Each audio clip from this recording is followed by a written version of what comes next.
ఈసారి మీ పార్టీని farm house లో ప్లాన్ చేయాలనుకుంటే వెంటనే డోసే యాప్ ని డౌన్లోడ్ చేసుకుని బుక్ చేసుకోండి. రమ్మగారు తేలుకుట్టిన దొంగలాగా ఉన్నారు అంటారు కదా సామెత. అసలు ఈ సామెత ఏంటండి, ఎలా వచ్చింది? దొంగవాడు వచ్చాడు ఇంట్లోకి. ఆ, పాతకాల పిళ్ళు ఏముండేవి, అన్నీ మండువాయిల్లో లేకపోతే పాకలు కదా. వాటిలలో ఈ చల్లదనానికి ఎండాకాలము లోపల చల్లగా ఉంటుంది, తేళ్ళు అవి వస్తాయి. వాడు ఏదో ఇది స్తంభం వెనకాల దాక్కున్నాడు దొంగ. ఆ, ఈ స్తంభాలు ఏముంటాయి ఇది ఉండేవి జనరల్గా అప్పట్లో తాటి ఇవి పట్టీలు. ఉమ్, ఆ దుంగలో అయితే తాటి దూలాలో ఏదో ఉండేది. దాని మీద పాకే తేళ్ళు కనపడవు. ఎక్కడో చోట వాడు చేయి పెట్టాడు, అది పట్టుకో తప్పించుకోవడానికి పెట్టాడు. తేలు కుట్టింది. ఏమంటాడు? నోరిప్పట కిక్కుమంటే పట్టేస్తారు. పెట్టెలో సామాన్లు తీసుకోవడానికి ఏదైనా పెట్టెలో పెట్టాడు. పెట్టెలో ఏదో తీసి వస్తువు తీసుకుందాం అనుకున్నాడు. అందులో చేపెట్టంగానే అక్కడెక్కడో ఉన్న తేలు కుడుతుంది. మట్టి ఇళ్ళు, ఇప్పట్లాగా ఇంత గచ్చులు, ఇంత మొజాయిక్ ఫ్లోరింగ్లు, లేకపోతే ఇంకేమిటి ఇంకా మార్బుల్స్ గ్రానైట్లు ఎక్కడున్నాయి? అన్ని మట్టి ఇళ్ళు, నేలకి దగ్గరగా ఉండేవి. పైగా వర్షాకాలము ఎండాకాలము జంతుజాలాలు ఇళ్లలోకి వచ్చేసేవి. ఇప్పుడు ఇంతంత ఎత్తు మెట్లు కట్టడాలు అవి ఉండేవి కాదు కదా, భూమి మీదే కట్టుకునేవాళ్ళు. చిన్న ఎత్తు, ఎక్కువ ఎత్తు ఉండేది కాదు. ఎత్తు పోయాలంటే ఇంత ఎత్తుని చెయ్యాలి కదా, అదంతా పని అప్పుడు వచ్చేది కాదు కదా. అప్పుడు ఇవన్నీ జీవజాలాలతోటే మా ఇంట్లో కూడా ఎప్పుడు తేళ్ళు మండ్రగబ్బలు వచ్చేవండి. మా కనపడేవి బాగా. కాళ్ళజెరులు. నన్ను కూడా ఒకసారి తేలు కుట్టింది. మందు ఉంటుందా రమ్మగారు? ఏంటి మందు తనకి? ఏమో మంది ఏమిటో నాకు తెలియదు. మా పెద్దబావ మంత్రం వేసేవారు. పెద్దబావ మంత్రం వేస్తే బ్లడ్ వస్తుందండి. ఎట్లా? సర్రమంటుంది, నొప్పి చేయి. అది సన్నటి విషం ఉంటుందిట, అది ఒక రకమైన తీపు నొప్పి. తేలు కుట్టడం, జర్రి కుట్టడం. జర్రులు కుడతాయి, మండ్రగబ్బ కుడితే చాలా ప్రమాదం, చాలా విషం అలా చెప్తారు. ఏం అల్లరి పని చేశారు రమ్మగారు? ఏం అల్లరి చేయక్కర్లా. ఈ స్తంభాలు వాటి మీదే మాకు సిమెంట్ స్తంభాలు ఉన్నాయి కింద వెనకాల షెడ్కి. ఆ స్తంభాలు సిమెంట్ మరి స్తంభాలు నాన్నే పోయించారు. అవి పోయించిన వాటికి ఎందుకో హోల్స్ ఉండేవి. ఈ పిల్లలకి తోచదు కదా, ఆ హోల్లో వేలు పెడితే ఆ తేళ్ళు ఉంటాయి లోపల. తేళ్ళు కాళ్ళజెర్లు అవి ఉంటాయి. పల్లెటూరు ఇళ్ళకి ఏముంది, పైగా గొడ్డు గోదా దగ్గరే ఉండటం, గడ్డి మామూలు దగ్గరే ఉండటం, ఇంటి ఎదురుకుండా చెరువు ఉండటం, పల్లెటూరు వ్యవహారాలు కదా. పాములు తేళ్ళు పాము కూడా వేసింది ఒకసారి నాకు. మా పెద్ద బావ విఎన్ గారు అనేవారు, వి నరసింహాచార్యులు, విఎన్ గారే ఆయన పేరు. బావ మంత్రం వేసేవారు, పాము మంత్రం, తేలు మంత్రం. అసలు ఎన్ని గొడ్డు గోదా, ఏ 10,000 గొడ్లైనా బతుకుంటాయి మా వాకిట్లో. బావ మంత్రం వేసేవారు. అందుకోసం ఆయన చాలా కామ్గా ఉండేవారు, అబద్ధాలు ఆడకూడదు. ఆ మంత్రం వేసేవాళ్ళు. మంత్రం ఫలించదు. మా బావ చాలా మితభాషి, పాఠం చెప్పేవారు, తన పని తను చూసుకునేవారు తప్ప ఇది సరదా కబుర్లు సంభాషణలు వాటిలలో సంస్కృతం. నాకు మంత్ర గురువు, విద్యా గురువు మా పెద్ద బావే. మా కాలేజీలోనే మా నాన్నగారి తర్వాత మా బావే ప్రిన్సిపల్. తర్వాత ఒక 82లో నాన్నపోతే పెద్ద బావ 92లో 10 years. కాకపోతే ఆయన ఉన్న నాళ్ళు ఆయన ప్రిన్సిపల్షిప్ ఖరారు అవ్వలేదు, అంటే పోస్టులు లేవు. దాన్ని ఏదో అంటారు, ప్రిన్సిపల్ బదులు ఆయన ఈయనే ఉండేవారు. మొత్తం వ్యవహారం అంతా మా బావే చూసుకునేవారు. సాంస్క్రిట్, సాహిత్యము, న్యాయము, తర్కం, వీటి మూడిట్లలో ఆయనకి ఎంఏ ఉంది. అయితే మా బావ బాగా చెప్పేవారు. నా కౌముది కాస్త ఏమైనా 4 ముక్కలు నాకు వచ్చినాయంటే మా పెద్ద బావ వల్లే, ఆయనే చెప్పేవారు. మంత్రాలు వేయటమే ఊళ్ళల్లో అవే కదా చేస్తాము. ఇప్పుడు తేలు కుట్టిందనుకో దొంగ, ఎంత విషయం చెప్పుకున్నాం కొత్త విషయాలు. తేలు కుట్టిందనుకో వాడు చేయటానికి, దొంగతనం చేయడానికి వచ్చింది వాడు కదా, కదలకుండా ఉండిపోతాడు. ఏం చేస్తాడు? ఆ నొప్పి భరించాల్సిందే. నోరు తెరిచి మాట్లాడడానికి వీల్లేదు. కెవ్వమని కేక పెట్టాడంటే ముందు ఇంట్లోకి ఎందుకు వచ్చావంటారు కదా. అవును, ఒక కథ ఉంది, దీని మీద చెప్దాం, భలే సరదాగా ఉంటుంది. చెప్పండి. పరంధామయ్య ఆయన పేరు. పూర్వం అవంతిపురం అనే ఒక చిన్న ఊళ్ళో ఒక మాదిరి ఊరు. అందులో విష్ణు శర్మ అని ఒక మహాభక్తుడు ఒక ఆయన ఉండేవాడు. ఆయనకి పాపం నిర్ధనుడు, డబ్బులు లేవు. ఎప్పుడూ భగవంతుడిని ప్రార్థిస్తుండేవాడు, దేవుణ్ణి. ఎక్కడి నుంచి 1 రూపాయి వచ్చే మార్గం లేదు, నా జీవితం ఎలా వెళ్ళాలి, శేష జీవితం అని ప్రార్థించేవాడు. ఒకనాడు ఆయనకి దేవుడు కనిపించాడు. కనిపిస్తారు కదా పెద్దవాళ్ళకి, పాపం ఏమన్నారు, నీ పూజా మందిరంలో డబ్బులున్నాయి తీసుకో, వాటితో నీ జీవితం గడుపుకో. ఎంత అద్భుతమైన సంగతి. ఆయన పరిగెత్తుకుంటూ వాళ్ళ పాతకాలపు ఇంట్లో ఉన్న పూజా మందిరంలో చూశాడు. ఒక అంత సంచిలో డబ్బులు కనపడ్డాయి. డబ్బులు తీసి చూస్తే 100 వెండి నాణేలు ఉండేవి. అప్పుడు నడిచేవి వెండి నాణేలు నడిచేవి. నేను అనుకున్నాను, దేవుడు ఎంత కరుణామయుడు. ఉమ్, నేను కొన్నేళ్ళుగా ప్రార్థన చేస్తుంటే నాకు ఇట్లా వరం ఇచ్చాడు. ఈ దేవుడు ఇచ్చిన డబ్బంతా నేను ఒకనే తినేయటం ఏమిటి? దేవుడి కృప అందరికీ లభించాలి కదా. అవును. 10 నాణేలు దానం చేద్దాం అనుకున్నాడు. ఆ మూట రొంటిని పెట్టుకుని బయలుదేరితే ఒక గుడ్డి బిచ్చగాడు కనిపించాడు ఒక చోట ఆయనకి. పాపం ఆయనకి బిచ్చగాడు, ముసలివాడు, అందున గుడ్డివాడు. పాపం కళ్ళు కూడా లేకుండా ముసలితనంతో ఎట్లా కష్టపడుతున్నాడు అని పాపం చాలా బాధేసింది ఆయనకి.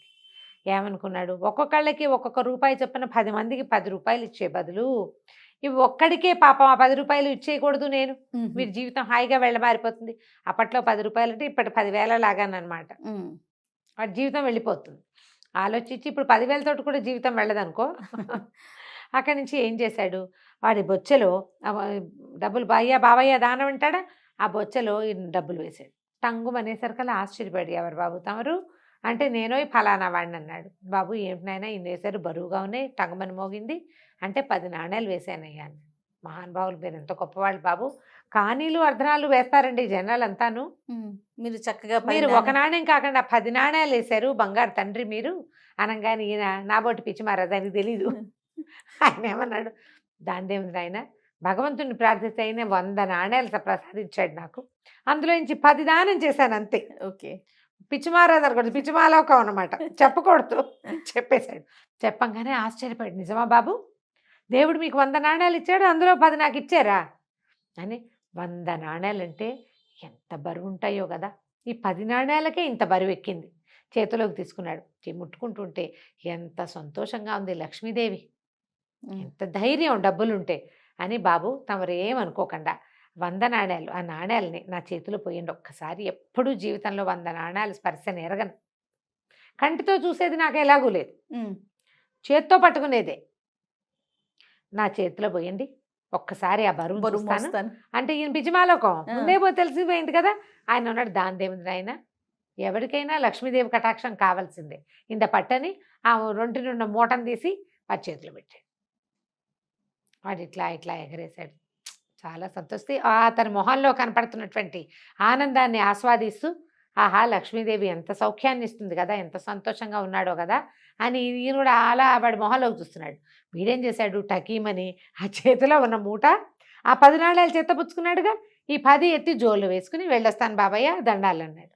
అనగానే నిర్ఘాంతపోయాడు. ఏమిటో అందులో వేసేసుకుంటున్నావు నా డబ్బులు అన్నాడు. మీ డబ్బులు ఏంటండి అన్నాడు గుడ్డు బిచ్చగాడు. చూడండి అనగానే ఆయన తెల్లబోయాడు. అవురవురా, నువ్వేదో చూస్తావని చేతిలో పెడితే జోల్లో వేసుకుని వెళ్తావేమిటో, నీకు 10 నాణేలు ఇచ్చాను కదా, నా 90 నాకు ఇచ్చేసి అన్నాడు. అనేసరికి మీ 90 ఏంటండి, మీవి నాకు ఇవ్వటం ఏమిటి, బిచ్చగాడికి పావలా ఇస్తారు 10 పైసలు ఇస్తారు, ఇచ్చేసారు అయిపోయింది, పావలాలు 10 పైసలు అడగకూడదండి అన్నాడు. పావలా 10 పైసలు కాదు, నువ్వు 100 నాణేలు 90 నావి 10 నీకు ఇచ్చా నేను అని ఆయన గట్టిగా అరిచాడు. అరిచేసరికి బిచ్చగాడినాడు, మీకు ఏమైనా పిచ్చ కింద ఏంటండి, గుడ్డాన్ని పట్టుకుని ఇట్లా అంటున్నారు, నేను వెళ్తాను నన్ను వదలండి అన్నాడు. అనగానే ఆయన అన్నాడు, వెళ్ళిపోతావా, నేను నీ దగ్గర ఎలా తీసుకోవాలో నాకు తెలుసని వాడి ఇది ఉంది కదా జోలే, ఆ జోలు పుచ్చుకొని లాగబోయేసరికి వాడు గట్టిగా కేకలు పెట్టాడు. బాబో ఎవరైనా ఉన్నారా, రక్షించండి రక్షించండి, ఈయనెవరో బ్రాహ్మలైనా నా డబ్బులు లాగేసుకుంటున్నాడని కేకలు పెట్టేశాడు. పెట్టేసరికల్లా కొంచెం దేవాలయం చుట్టుపక్కల ఉన్నవాళ్ళు అక్కడ ఇక్కడ ఉన్నవాళ్ళు చేరిపోయారు. దారివాడు పోకుండా అరుస్తున్నాడు. పైగా ఈయనేమో ఎర్ర గావంత పంచగట్టుకున్నాడు, ధవతి బాగుంది, ఉత్తరీయం వేసుకున్న గుండు పిలక బిచ్చగాడు, వీళ్ళిద్దరు కొట్టుకుంటున్నారు చెడామడ. అక్కడి నుంచి పరిగెత్తుకొచ్చారు జనం అంతా. ఓ ఇద్దరు పెద్ద మనిషి, ఏమన్నా పెద్ద మనిషి అయ్యా, గుడ్డాడు నీ డబ్బులు ఎలా కొట్టేస్తాడంటే ఆయన చెప్తున్నాడు కథ అంతా. అది ఎవరు నమ్ముతారు, అదే కదా పిచ్చి కథలు, ఎవరు నమ్మరు. నిజాలు ఎప్పుడు పిచ్చి కథలుగానే ఉంటాయి. నిజం ఎప్పుడు పిచ్చి కథే, అంతే అండి, అది నమ్మరు కదా. అక్కడి నుంచి బిచ్చగాడిని అడిగారు, ఏరా గుడ్డి నీ దగ్గర ఎన్ని ఉన్నాయి డబ్బులు అంటే ఏమన్నాడు, 114 రూపాయలు ఉన్నాయండి నా దగ్గర, అందులో 90 నాణేలు నేను గుడ్డ సంచిలో మూట కట్టానండి అనగానే జోలోడు తీశారు. 90 నాణేల గుడ్డ సంచి, 14 నాణేలు విడిగా ఉన్నాయి, 14 రూపాయలు ఉన్నాయి అంతే. ఇక అక్కడి నుంచి అందరూ తెగ తిట్టిపోసారు విష్ణు శర్మని, శాపనార్థాలు పెట్టారు. బిచ్చగాడి మీద పడ్డారేంటండి మీరు, ఇంత పుట్టక పుట్టి ఏమైనా యాయవారం చేసుకుని బతకూడదు, అన్నారు. ఇంకా ఏదో అన్నారు. ఎవరి నోటికి వచ్చింది నలుగురు ఇలా జనాల్లో చేరేసరికల్లా ఎవడికి వచ్చింది వాడు చెప్తాడు. ఈయన తెల్లమొహం వేశాడు, ఏం చెయ్యాలో తెలియలే. ఈయన దేవుడు నాకు డబ్బులు ఇచ్చాడంటే ఈ కథలు ఎవరికైనా చెప్పమంటున్నారు. అదే కదా. ఇక లాభం లేదని ఏం చేస్తాడు, బిచ్చగాడు వెళ్ళిపోయాడు. ఈయన బిక్కమొహం వేసుకుని ఇంటికి వెళ్ళేసరికల్లా భార్య దగ్గరికి వెళ్ళేసరికి ఆవిడంది, అదేంటండి అలాగా దానం చేసి రాలేదా మీరంది. ఏమోని దానం చేస్తే దానం కాస్త ఇలాగ పరిణమించింది, ఆడు ఇలా చేశాడు, వాళ్ళంతా చుట్టుపక్కల ఉన్న జనం అంతా వాడినే సపోర్ట్ చేశారు, ఏం చేయాలో తెలియక వచ్చేసానంటే ఆవిడ, మీరు కంగారు పడకండి, దేవుడిచ్చిన డబ్బు ఊరికేగా ఎందుకు పోతుంది మన దగ్గర, ఏం పోదు, మీరు కంగారే పడద్దు, రేపటి నుంచి రోజు గుడ్డు బిచ్చగాడు ఎక్కడ కూర్చుంటాడో అక్కడ ఏం చేస్తున్నాడో చూసుకురండి. సరేనన్నాడు. మర్నాడు పొద్దున మెల్లిగా వెళ్ళి ఆ బిచ్చగాడు రోజు ఒక దేవాలయం దగ్గర చాపేసుకుని కూర్చుంటాడు. వాడి చాప వాడికే ఉంటుంది అక్కడ. మధ్యాహ్నం వెళ్ళిపోతాడు, సాయంకాలం ఇంకెక్కడెక్కడో తిరిగి రాత్రి వచ్చి చాప మీద పడుకుంటాడు. ఆ దేవాలయం దగ్గర చాప మీద కూర్చున్నాక అటు ఇటు చూసి ఎవ్వరూ లేరు చుట్టుపక్కల. ఆ చాప ఎత్తి చాప కింద ఒక గుంటలో ఒక ముంతని పాతి పెట్టాడు. గుంటలో పెట్టి దాని మీద చాపేసి కూర్చున్నాడు. ఆ ముంతలో ఎంచి డబ్బులు లెక్క పెట్టాడు. గుడ్డివాడు కదా, పక్కన ఎవరైనా మనుషులు వస్తుంటే తెలియదు, చెప్పులు వేసుకొస్తే తెలుస్తుంది, శబ్దం చేస్తే తెలుస్తుంది. ఎవరైనా నిశ్శబ్దంగా వాళ్ళ దగ్గరికి వెళ్ళారనుకో అర్థం కాదు, అంత అర్థం కాదు. దాని తోడు వాడు లెక్క పెట్టుకునే రందిలో ఉన్నాడు. 1114 రూపాయలు ఉన్నాయి వాడి దగ్గర. ఇంతకుముందు ఎంత ఉంది, 114. 11 ఇంకా వాడి దగ్గర 1000 రూపాయలు ఉన్నాయి. ముష్టి వాళ్ళ దగ్గర బాగా డబ్బులు ఉంటాయి. వాడు ఆ డబ్బులను లెక్క పెట్టుకుని, నేను వెర్రి పాపనాయనతో కలిపి మనకు 1114 ఉంది, ఎట్లా కొట్లా 2000 చేస్తే పిల్లాడికి ఇవ్వచ్చు అనుకుంటున్నాడు. చిల్లర మల్లరా అంతా ఇచ్చేసి పెద్ద వీళ్ళ తెచ్చుకుంటాడు ఎవరి దగ్గరైనా. వాడు చిల్లర ఉంచుకోడు.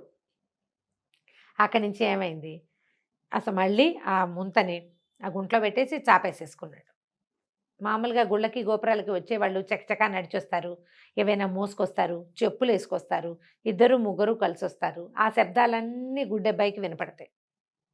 నిర్మానుష్యంగా ఉన్న చోట మనుషులు లేరని నమ్ముతాడు. వాడి కళ్ళు లేవు కదా పాపం. అక్కడి నుంచి ఈయన ఏం చేశాడు, వాడు మధ్యాహ్నం అవ్వగానే అక్కడి నుంచి లేచి వెళ్ళాడు ఇంకో చోట కడుక్కోవటానికి.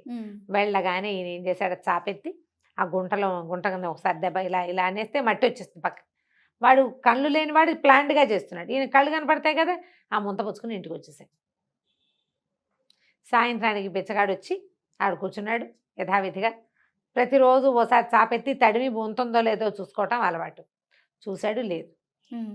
ఇప్పుడు ఏమంటాడు, తేలు కుట్టిన దొంగ అంతే. కళ్ళనీళ్ళు గారుస్తూ, అయ్యో బ్రాహ్మణ ఆయన 10 రూపాయలు ఇస్తే తీసుకోకుండా, తీస్తే మన దగ్గర 1000 రూపాయలు 10 నాణ్యాలు 11 అయిపోయేది, 1010 రూపాయలు అయ్యేది. అనవసరంగా కదా నేను ఈ పని చేశాను, ఆయన మోసం చేసినందుకు దేవుడు నాకు శాస్తి చేశాడు అనుకుని నోరు మూసుకుని ఊరుకున్నాడు. 100 నాణ్యాలు భగవంతుడు ఇచ్చిన దాంట్లో నుంచి 10 నాణ్యాలైనా దానం చేయాలన్న సద్బుద్ధిని కలిగి ఉన్నందుకు 1000 నాణ్యాలు బహుమానం ఇచ్చాడు భగవంతుడు విష్ణుశర్మకి. గుడ్డివాడి కష్టార్జితం అని ఇలాంటి లా పాయింట్లు తీయద్దు. వాడు మోసం చేశాడు, ఈయన దానికి ప్రతిక్రియ చేశాడు. అంతే అంతే కదా. కథ కంటికి మనం ఇంటికి. నమస్తే రమగారు. నమస్తే.